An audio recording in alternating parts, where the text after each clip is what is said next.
এই টাকা দে। এ যা তো ভাই, কেবল দোকান খুলছি, বন্ধ হয় নাই, বিকে টিকে দিয়ে পারবো না, যা। কেরে আমার দেখ কি ফকির মনে হয়? না না তো ওস্তাদ। এই ভিক্ষা মানে তুই চিনিস আমাকে? আমি কেটা? আমি কাল্লু সভাপতির লোক, সিংকু মাস্তান। এই ওয়ার্ড এলাকা কাল্লু সভাপতির নামে চলে। এই এলাকায় ব্যবসা করবে নালি চান্দা দিতে হবে। এই চান্দা দে। এ হুমন্দিরা কোন থেকে আইলো রে? এ ভাই যা তো, এ বিকল ব্যবসায় লাল বাতি জ্বলে গেছে, মাথা মুথা ঠিক নাই। কি মাথা মুথা ঠিক নাই?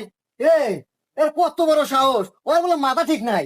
এই হন, এই এলাকায় ব্যবসা করবে নালি এবারে কাল্লু সভাপতির নামে চান্দা দিতে হবে। যদি চান্দা না দাস তোর ব্যবসা এনে গোটি আউট করে দেবো। না, এ হুমন্দিরা তো মাথা মুথা নষ্ট হয়ে দিল রে। কোন আর কি সভাপতির নাম কয়? মুখাই গায় তোকে চাঁদা দিতেছি। এই দেখ ভয় বলে পায় না। এই তো লাইন আছো। এই দে চান্দা দে। लेकिन एक सेकंड